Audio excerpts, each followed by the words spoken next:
रात्रीच्या त्या मुसळधार पावसामध्ये कारच्या बंद काचाआड कबीरच्या तोंडून निघालेले ते शब्द अनयाच्या मनामध्ये जणू काही अनंत तानपुरांचे सूर चढून गेले होते. कबीर सरांसारखा एक अत्यंत कठोर, शिस्तप्रिय, भावनाशून्य आणि कामाव्यतिरिक्त कशाचाही विचार न करणारा माणूस तिच्यासाठी एवढा अस्वस्थ होऊ शकतो, या विचाराने तिचे रोमरोम शहारून उठले होते. ती रात्र अनयासाठी जणू एका स्वप्नवत जगामध्ये घेऊन जाणारी ठरली होती. बेडवर पडल्या पडल्या तिने तो रात्रीचा काव्याचा मेसेज पुन्हा पुन्हा वाचला. काव्याने किती सहज, सुंदर आणि गूढ लिहिलं होतं. कधी कधी वास्तव हे कल्पनेच्या इतकं जवळ असतं की तुम्ही ज्याच्याशी ऑनलाईन चॅट करताय तो कदाचित तुमच्या खऱ्या आयुष्यातलाच एक महत्त्वाचा भाग असतो. अनयाने आपला फोन छातीशी घट्ट धरून ठेवला होता. तिच्या डोक्यामध्ये विचारांचे मोठे चक्र सुरू झाले होते. हा ऑनलाईन जगातला काव्य मला नेहमी इतका अचूक, मनाला भिडणारा सल्ला कसा देतो?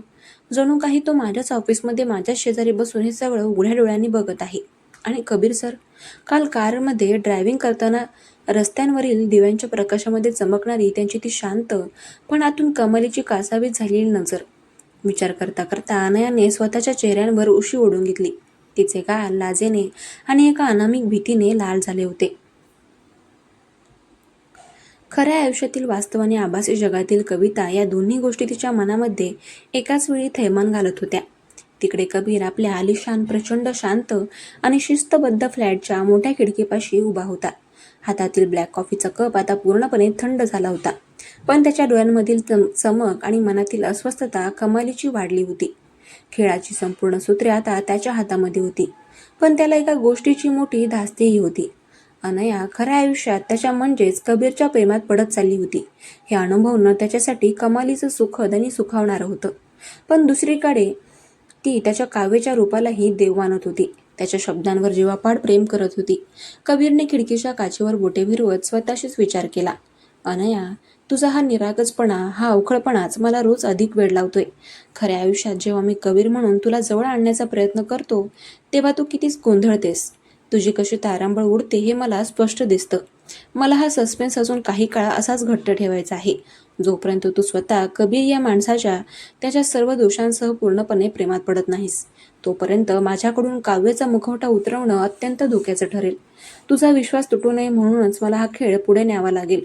कबीरच्या ओठांवर एक अत्यंत हुशार, समजूतदार आणि तितकेच अपार प्रेम व्यक्त करणारे हसू उमटले. सकाळचे 8 वाजले होते. आज मुंबईतील पाऊस काहीसा शांत झाला होता. ढगांची गर्दी थोडी ओसरली होती, पण हवेमध्ये एक मंद, सुखद धुके पसरले होते. झाडांच्या ओल्या पानांवरून पाण्याचे मोठे थेंब अजूनही टपकत होते. अनया आज सकाळी उठल्यापासूनच खूप वेगळ्या उत्साहामध्ये होती. तिचे मन आनंदाने गाणी गुणगुणत होते. तिने आज काहीतरी वेगळे करायचे ठरवले होते. कपाटातून शोधून तिने एक अतिशय सुंदर, गडद जांभळ्या रंगाची कॉटनची लखनवी साडी नेसली होती. ऑफिसमध्ये सहजा साडी नेसण्याची तिची ही पहिलीच वेळ होती. साडीचा पदर डाव्या खांद्यावर व्यवस्थित पिनअप करून, केसांना पाठीमागे एक हलकासा सुबक बन बांधून, कानात छोटे पांढरे मोती घालून आणि डोळ्यांमध्ये काजळाची एक मोठी गडद रेघ ओढून ती आरशासमोर उभी राहिली. तिचा हा लूक अत्यंत सात्विक, भारतीय आणि पाहणाऱ्याच्या मनाला सरळ भुरळ पाडणारा होता. साडीच्या जांभळ्या रंगावर तिची गोरी त्वचा आणि डोळ्यांतील काजळ अधिकच खुलून दिसत होते. आज तिने ठरवले होते की कबीर सरांच्या त्या कालच्या अर्धवट राहिलेल्या अपूर्ण कबुलीला आज काय वळण मिळते हे पाहायचे. काव्याने दिलेल्या सल्ल्यानुसार तिला कबीर सरांची जेलसी अजून वाढवायची होती. 9 वाजायला 10 मिनिटं बाकी असताना अनया ऑफिसच्या मोठ्या फ्लोअरवर पोहोचली. साडीच्या पदराची हलकी सळसळ करत जशी ती आतमध्ये आली तसे तिथे बसलेल्या रिया, रोहन आणि पियुषने जागच्या जागी कॉम्प्युटरवरून नजरा हटवून तोंड उघडे केले. अख्ख्या फ्लोअरवर एकच शांतता पसरली. बाप रे, अनया मॅडम, आज अचानक साडी? काही विशेष प्रसंग आहे का, की कोणाला थेट वेडं करायचा प्लॅन करून आलात आज? रियाने खुर्चीवरून उठून तिचा हात पकडत डोळा मारून विचारले. काही काय रिया, नेहमीच तेच फॉर्मल शर्ट्स आणि जीन्स घालून कंटाळा आला होता, म्हणून सहज नेसली आज साडी. काही वेगळं वाटतंय का? अनयाने आपले केस नीट करत खोटं हसत उत्तर दिलं, पण तिचे तीक्ष्ण डोळे मात्र सारख्या ऑफिसच्या मुख्य लिफ्टच्या दाराकडे खेळले होते. तिचे हृदयातून वेगाने धडधडत होते. बरोबर 9 वाजता लिफ्टचे जड काचेचे दार उघडले आणि कबीर आतमध्ये आला. आज त्याने पांढरा कडक इस्त्री केलेला शर्ट, काळी पॅन्ट आणि त्यावर गडद निळ्या रंगाची वेस्टकोट घातली होती. नेहमीप्रमाणेच त्याचा तो रुबाबदार, कडक चेहरा आणि तीक्ष्ण, गंभीर नजर फ्लोअरवरून फिरली. सर्व कर्मचारी नेहमीप्रमाणे ताठ बसले, पण जशी कबीरची नजर अनयावर गेली तसे त्याचे चालणारे पाय एका क्षणासाठी तिथेच जमिनीला खळले. जांभळ्या साडीमध्ये केसांचा तो सुंदर बन, गळ्यातली ती छोटी चेन आणि त्या काळसर भरलेल्या अथांग डोळ्यांमध्ये अनया एखाद्या जिवंत काव्यासारखी वाटत होती. कबीरच्या हृदयामध्ये जणू काही एकदम शेकडो विजा कडकडल्या. त्याचा श्वास काही क्षणांसाठी रोखला गेला. त्याने स्वतःला सावरण्याचा आटोकाट प्रयत्न केला. चष्म्याच्या फ्रेमला हाताने थोडे नीट केले आणि चेहऱ्यावरचा तोच नेहमीचाच कठोरपणा, अलिप्तपणा परत आणत तो सरळ मोठ्या पावलांनी केबिनच्या दिशेने निघून गेला. पण केबिनमध्ये जाताना त्याच्या हातातील लॅपटॉप बॅग घट्ट आवळली गेली होती आणि त्याचा श्वास वाढला होता. हे फक्त त्यालाच माहिती होतं. अनयाने तसा तो थांबलेला पाय, त्याच्या डोळ्यांमध्ये एका सेकंदासाठी आलेली ती प्रचंड कौतुकाची आणि आश्चर्याची चमक पाहिली होती. तिच्या ओठांवर एक विजयी, अत्यंत गोड हसू उमटले. कठोरपणाचा मुखवटा घातलाय ना सर? स्वतःला खूप मोठे रोबोट समजता, पण तुमच्या त्या 2 सेकंदाच्या नजरेने तुमचं सगळं कुपीत उघडं केलंय, ती मनामध्ये स्वतःशीच हसत म्हणाली आणि कॉम्प्युटर तिने सुरू केला. काही वेळातच विहान ऑफिसमध्ये आला. विहानने अनयाला पाहताच तो जागेवरच थबकला आणि चेहऱ्यावर प्रचंड आनंदाचे भाव आणून जोरात ओरडला. ओ माय गॉड अनया, व्हॉट अ सरप्राईज! तू आज चक्क साडी नेसली आहेस. दिस इज अनबिलिव्हेबल. तू खूपच गॉर्जियस, अत्यंत ब्युटिफुल दिसतेस यार. कबीर कुठे आहे? त्याने पाहिली का ही साडी? तो तर बघूनच जागच्या जागी फ्लॅट होईल. विहान मोठ्या आवाजामध्ये बोलत टाळ्या वाजवत थेट अनयाच्या डेस्कच्या जवळ आला. थँक्यू सो मच विहान, अनया लाजून साडीचा पदर हाताने सावरत म्हणाली. तिने मुद्दाम मोठ्या आवाजामध्ये उत्तर दिलं, जेणेकरून कबीरला ऐकू जावं. चल, आज तर मला तुझ्या ह्या अप्रतिम लुकवर एक खूप भारी डिझाईन सुचतंय. नवीन कॅम्पेनसाठी ही अगदी परफेक्ट आहे. आपण आत्ताच्या आत्ता कॉन्फरन्स रूममध्ये बसूया आणि काही आयडिया स्केच करूयात. विहानने अत्यंत उत्साहामध्ये तिचा हात धरून तिला खुर्चीवर उठवण्याचा प्रयत्न केला. कबीर आपल्या पारदर्शक केबिनमधून लॅपटॉप उघडून बसला होता, पण त्याचे संपूर्ण लक्ष बाहेर चाललेल्या हालचालींवर होतं. विहानने अनयाचा हात धरलेला पाहताच कबीरच्या डोक्यातील रागाचा आणि मत्सराचा पारा एकदम सर्वोच्च पातळीवरच गेला. जेलसीचा एक प्रचंड मोठा वनवास पेटला. विहानने तिचा हात कसा धरू शकलो? विहान तिचा हात कसा? त्याच्या छातीमध्ये ईर्ष्येचा म्हणजे जेलसीचा एक प्रचंड मोठा वनवास पेटला. विहान तिचा हात कसा काय धरू शकतो? हा विचार त्याला सहन झाला नाही. त्याने लॅपटॉपची स्क्रीन अत्यंत जोराने धाडकन बंद केली, खुर्ची मागे सारली आणि तो केबिनचा दरवाजा उघडून अत्यंत वेगाने, मोठ्या आणि कडक पावलांनी फ्लोअरवरून बाहेर आला. त्याचा चेहरा पाहण्यासारखा झाला होता.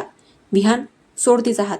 कबीरचा आवाज इतका कडक, जड आणि हिंस्त्र होता की पूर्ण फ्लोअरवर जणू काही क्षणामध्ये बर्फ पडल्यासारखी शांतता पसरली.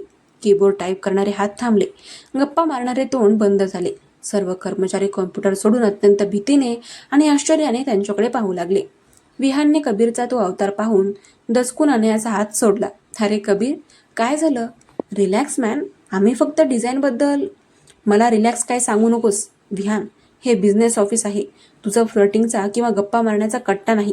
प्रत्येक गोष्टीची एक मर्यादा असते. आणि अनया, काल जो क्लायंटचा रिपोर्ट दिला होता त्यामध्ये काही महत्त्वाचे बदल करायचे आहेत.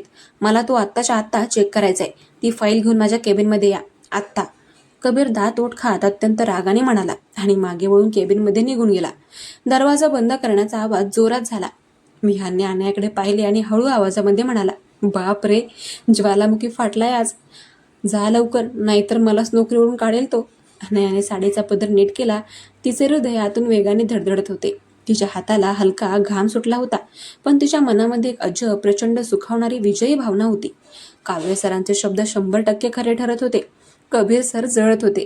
ती शांत, संत पावले टाकत साडी सावरत कबीरच्या केबिनमध्ये गेली आणि तिने मागून केबिनचा जड काचेचा दरवाजा पूर्णपणे बंद केला. कबीर केबिनच्या मोठ्या खिडकीपाशी दोन्ही हात पाठीवर घट्ट बांधून उभा होता. त्याची रुंद पाठही रागाच्या अतिरेकाने हलकी थरथरत होती. केबिनमधील एसी सुरू होता, तरीही तिथे एक प्रचंड उष्ण आणि तणावपूर्ण वातावरण तयार झाले होते. Sir, file. अनयाने फाईल टेबलवर ठेवत अत्यंत हळू आणि आवाजात मध्ये म्हटले. कबीर खाडकन मागे वळला. त्याचा चेहरा रागाने आणि एका वेगळ्याच अस्वस्थतेने लाल झाला होता. त्याचे डोळे चष्म्याच्या मागून जणू काही निखारे फेकत होते. तो अत्यंत वेगाने मोठ्या पावलांनी तिच्या दिशेने आला. कबीरला इतक्या वेगाने आपल्याकडे येताना पाहून अनया घाबरून 2 पावले मागे सरकली.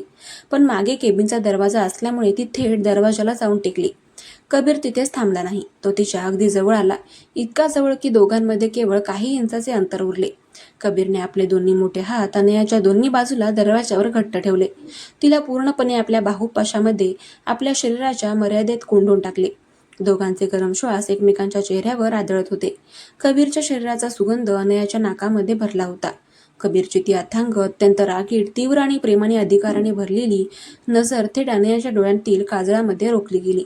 अनयाची धडधड इतकी वाढली होती की तिला वाटले की तिचा हृदयाचा ठोका आता थांबून जाईल. ती त्याची ती नजर सहन करू शकत नव्हती. तिचे हात थरथरत होते. सर, काय करताय तुम्ही? कुणीतरी बघेल. अनयाचा आवाज भीतीने, लज्जेने आणि एका वेगळ्याच उडीने पूर्णपणे थरथरू लागला. तिने तिचे डोळे हलकेच बंद करण्याचा प्रयत्न केला. अनया, काय चालवले काय हे तुम्ही? हा काय लुक आहे आज? या साडीची, या काजळाची काय गरज होती आज ऑफिसमध्ये? कबीरचा आवाज अत्यंत मऊ, खोल, जड आणि कमालीच्या अधिकाराचा होता. त्याची नजर तिच्या ओठांवरून फिरून पुन्हा तिच्या डोळ्यांमध्ये आली. मला नाही आवडत. मला अजिबात सहन होत नाही जेव्हा कोणी दुसरा पुरुष तुमच्या इतका जवळ येतो, तुमचा हात धरतो. विहानला तुमचा हात धरण्याचा अधिकार कोणी दिला? तुम्हाला हे समजत का नाहीये की मला त्रास होतोय? कबीरने अखेर आपल्या मनातील तो तीव्र पॉझिटिव्हनेस, तो अधिकार पूर्णपणे तिच्यासमोर ओतला होता. अनयाने आपले डोळे उघडले आणि थेट कबीरच्या डोळ्यांमध्ये पाहिले. त्या डोळ्यांमध्ये आज कोणताही बॉसचा मुखवटा नव्हता. कोणतीही कठोरता नव्हती. तेथे फक्त आणि फक्त तिच्याबद्दलची प्रचंड ओढ, वेडेपण आणि अपार प्रेम होते. अनयाच्या मनामध्ये एक प्रचंड भावनिक लाट आली. तिने आपले थरथरणारे हात हळूच वर केले आणि थेट कबीरच्या रुंद पांढऱ्या शर्टावर असलेल्या छातीवर ठेवले. तिने त्याच्या हृदयाची धडधड स्वतःच्या हाताने अनुभवली. सर, जर तुम्हाला इतका त्रास होतोय, जर तुम्हाला माझं दुसऱ्याशी बोलणं सहन होत नाहीये, तर मग तुम्ही स्वतः का येत नाही माझ्याजवळ? नेहमी त्या कठोरतेच्या, त्या शिस्तीच्या मुखवट्यांमागे का लपून राहता? जर तुम्हाला हक्क गाजवायचा आहे, तर तो हक्क तुम्ही स्वतः का नाही गाजवत? अनयाने अत्यंत भावुक होऊन डोळ्यांमध्ये अश्रू आणून थेट त्याला विचारले. तिचे शब्द थेट कबीरच्या हृदयाच्या आरपार गेले. कबीर तिच्या या थेट भावनिक प्रश्नाने आणि तिच्या हाताच्या त्या मऊ स्पर्शाने एका क्षणासाठी पूर्णपणे थिजला. जागच्या जागी गोठून गेला. त्याच्या मनातील ते जुने कठोर भीतीचे पक्के गड क्षणामध्ये कोसळू लागले. त्याने अनयाच्या चेहऱ्यावरील ती निरागसता, तिचे ते काजळ आणि तिच्या डोळ्यांतील खरेखुरे प्रेम पाहिले. त्याचे हात दरवाजावरून हळूच निघाले आणि तिच्या गालाला स्पर्श करण्यासाठी सरसावले.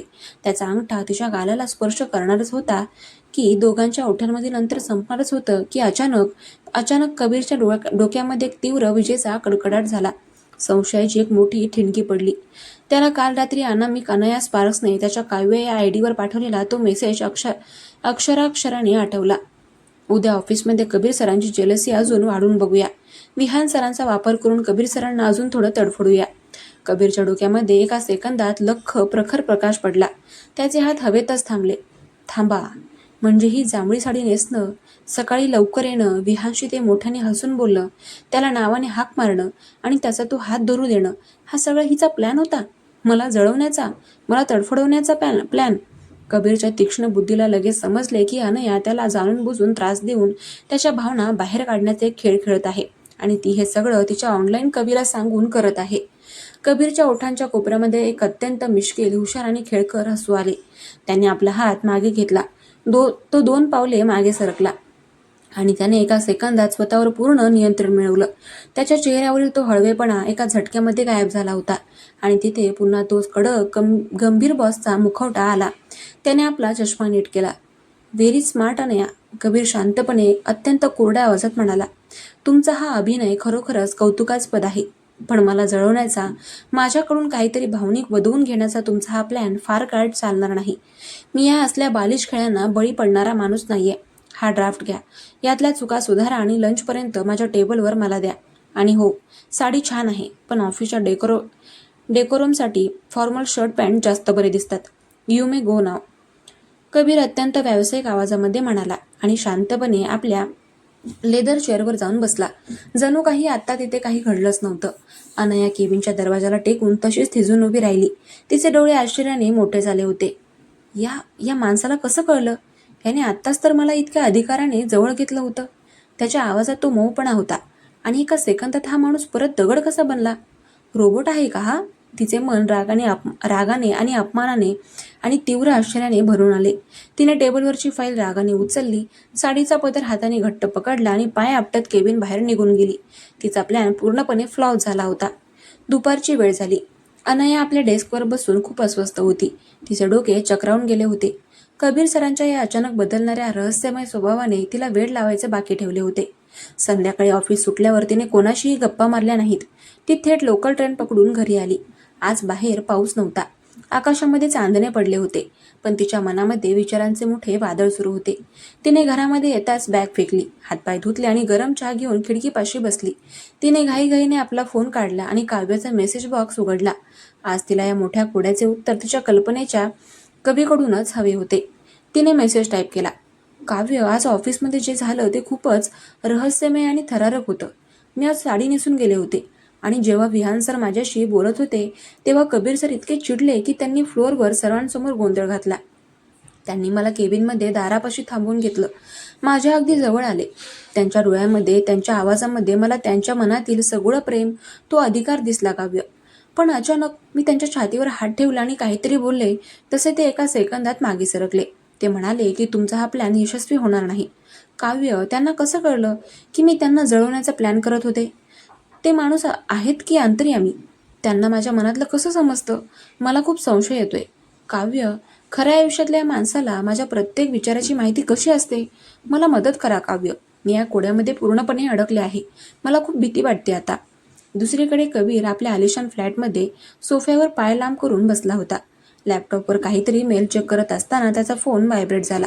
त्यानं पाहिलं अनया स्पार्क्सचा मेसेज होता. कबीरने तो मेसेज उघडला आणि तो वाचू लागला. जसा जसा तो मेसेज वाचत गेला तसे तसे त्याचे नियंत्रण सुटले आणि तो सोफ्यावर मागे टेकून खूप खळखळून मनापासून हसला. त्याच्या आयुष्यामध्ये आजपर्यंत इतकी रंजक, मजेदार आणि गोड गोष्ट कधीच घडली नव्हती. अनया बिचारी डोक्याला हात लावून विचार करते की तिच्या खडूस बॉसला कसं कळलं.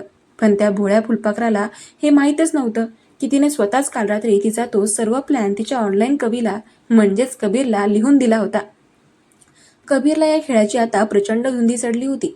त्याला समजलं होतं की हा सस्पेन्स जितका लांबेल तितकीच खऱ्या आयुष्यातील प्रेमाची ओढ अधिकच घट्ट होईल. त्याने ठरवले की सस्पेन्स आता आणखी वाढवायचा, तिला अधिक गोंधळात टाकायचं. त्याने काव्य बनून अत्यंत रोमॅन्टिक, गूढ आणि रहस्यमय रिप्लाय टाईप केला. अनया, कधी कधी ज्या नात्यांमध्ये खूप प्रेम खोल असतं तिथे शब्दांची किंवा ओळखीची गरज नसते. तुमच्या बॉसच्या मनामध्ये तुमच्याबद्दल असलेल्या प्रेमाची पाळेमुळे खूप घट्ट आणि खोल रुजले आहेत. त्यामुळे तुमच्या मनामध्ये काय चाललंय, तुमच्या नजरेत काय लपलंय हे त्याच्या मनाला लगेच समजतं. तो अंतर्यामी नाही, तर तो तुमच्या प्रेमामध्ये पूर्णपणे वेढलेला, तुमचा प्रत्येक श्वास टिपणारा एक पुरुष आहे. त्याने तुमचा प्लॅन ओळखला कारण तो तुमच्या प्रत्येक हालचालीवर, तुमच्या प्रत्येक शब्दावर बारकाईने लक्ष ठेवून असतो. या संशयाला भीती समजू नका, उलट या गुपितात दडलेला आनंद शोधा. खऱ्या आयुष्यातील हा नजरांचा लपंडावाचा खेळ असाच चालू द्या अनया, कारण लवकरच एक अशी वेळ येईल जेव्हा या आभासी जगातील धुकं पूर्णपणे उडून जाईल आणि वास्तव तुमच्या समोरासमोर उभे ठाकेल. तुमच्या बॉसच्या त्या गूढ, कठोर स्वभावाच्या प्रेमात पडा, कारण तोच तुमचा खरा काव्य आहे, जो तुमच्यासाठी जग सोडून आलाय. मेसेज सेंड करून कबीरने फोन छातीशी घट्ट धरून ठेवला. खिडकीबाहेर रात्रीचे चांदणे लखलखत होते. तिकडे अनयाने बेडवर पडून तो मेसेज वाचला. तोच तुमचा खरा काव्य आहे. हे शब्द वाचून तिच्या मनामध्ये अचानक एक खूप मोठी, तीक्ष्ण शंका निर्माण झाली. तिचे डोळे विस्फारले. काव्य असं का म्हणाला? कबीर सरच माझे काव्य आहेत? छे, कबीर सर कुठे आणि हा हळवा कवी कुठे? पण कबीर सरांना माझा प्लॅन कसा कळाला? तिच्या मनामध्ये संशयाचा एक लहानसा धूर निघू लागला होता, जो आता हळूहळू एका मोठ्या सत्याच्या दिशेने चालला होता. दोन मने एक मोठे गुपित आणि वाढणारा हा सस्पेन्स कथेला आता अशा वळणावर घेऊन चालला होता जिथे खरी ओळख उघड होण्याची वेळ खूपच जवळ येत होती. पण खेळ अजून संपला नव्हता.